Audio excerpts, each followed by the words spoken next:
Hello, welcome back to my channel. This is the Psychic Scene with Jennifer Jean. So today we're going to talk about the 5 Clairs. What are the 5 Clairs? Well, they are the Paraphysical Sensory System that goes beyond the 5 physical senses. So our senses of touch, taste, smell, sight, and hearing. The paraphysical senses are used to detect energy that lives outside the spectrum of physical senses. So it works kind of like an X-ray, which could be measured by various scientific instruments, but it cannot be detected with the physical eyes. In physical mediumship, we're perceiving stimuli that exists outside or beyond the reach of our physical senses. So this paraphysical sensory system is commonly referred to as the Clairs. Clair comes from the French word meaning clear. So this system corresponds to the physical system for vision, which is clairvoyance, hearing, which is clairaudience, taste, which is clairgustance, touch, which is clairsentience, and smell, which is Clairscent.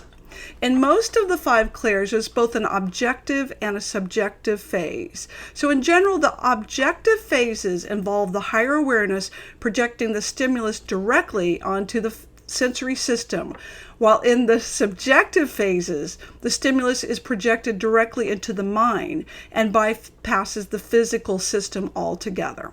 So in other words, subjective phases seem to be coming from inside your head, while the objective phases come from the outside world. I know that's a lot to digest, but I'll explain it in a little bit. So the difference between subjective and objective can be difficult to distinguish, but I'll talk about that in just a moment. Let's start with clairvoyance. So this is called clear seeing, and it's probably one of the most common of the Clairs.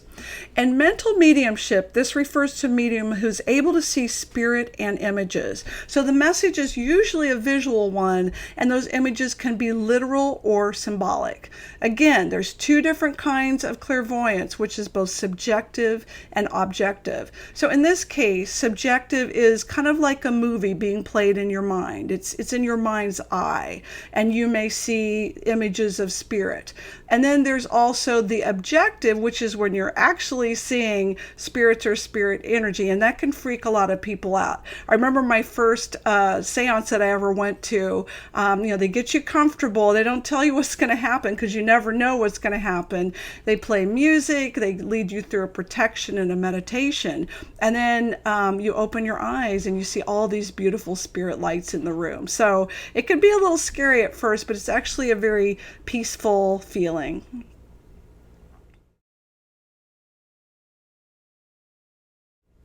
Okay, let's move on now to clairaudience, which is clear hearing. And this is the ability to hear the spirit voices. And I know in the Bible, if you've read the Bible, there's different passages that talk about hearing the voice of God. And again, this can be subjective. So you may hear the voices inside your head, and you're not crazy.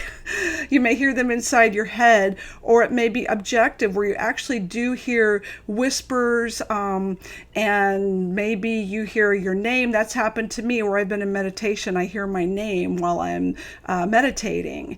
And then the voices can get louder as you develop this ability. So you really have to be ready for this type of Clair.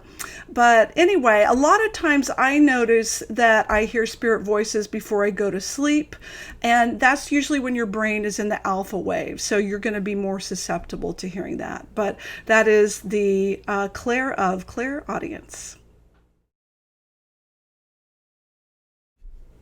The next Clair is Clairsentience, and this is probably one of the most common that my students develop or that they have from the get-go, and that is clear sensing. So it can also be called claircognizance, which is a feeling or a knowing. And the message would not actually be seen or heard, but sensed. So you might get a feeling, you might feel touch, so that would be more of the objective phase. You might feel temperature in the room change, or you might just get a sense of uneasiness or something's not quite right. And this is, again, this is a very common sense. So a lot of beginning students will have this this Clair. It also works very well with psychometry. So I think I talked about this in another video where you hold an object and you get impressions from it. So you may get a feeling for a person, place, or a thing. So that would be Clairsentience. The next Clair is called Clairgustance, which means clear tasting. So this, just as when you're eating food, this can involve your sense of smell and your sense of taste. So you may taste your grandmother's apple pie. You may actually smell it and you may actually taste it. And what this is, it's a strong link between the actual taste and the memory that it conveys. So spirit will often use a memory to send a message to you. So that is Clairgustance.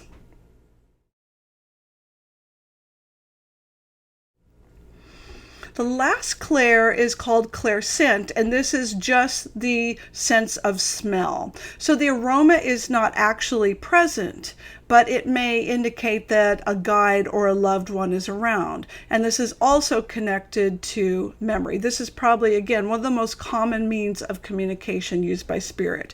So I know in my own life that I would have this very cloying perfume smell. It reminded me of a specific person.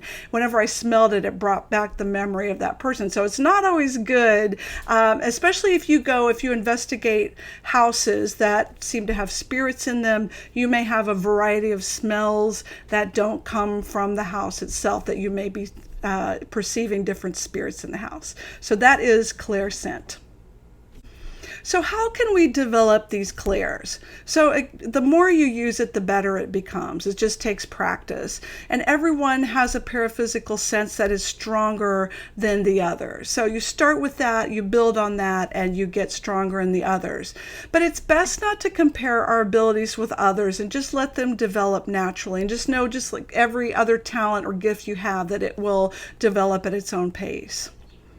The information that comes through may feel very much like it does in the dream state. So it may feel a little hazy, it may be very symbolic, it may be hard to interpret at times, but although it may come through very clear and very straightforward.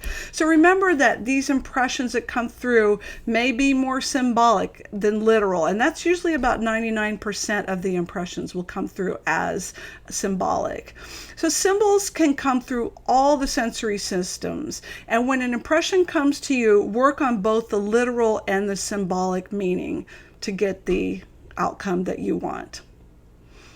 So in closing, it's really important to pay attention to all the senses. Spirit will get through what they want to, and they'll get your attention any way they can. So the more you trust your abilities, the more information will come through. Thank you for tuning into my channel today. I really hope you enjoyed the content. If you're interested in studying with me in either psychic or mediumship development, I have a wonderful program and I've had a lot of success with my students. You can reach me at www.readingsbyjenniferjean.com. Thank you and have a wonderful day. Namaste.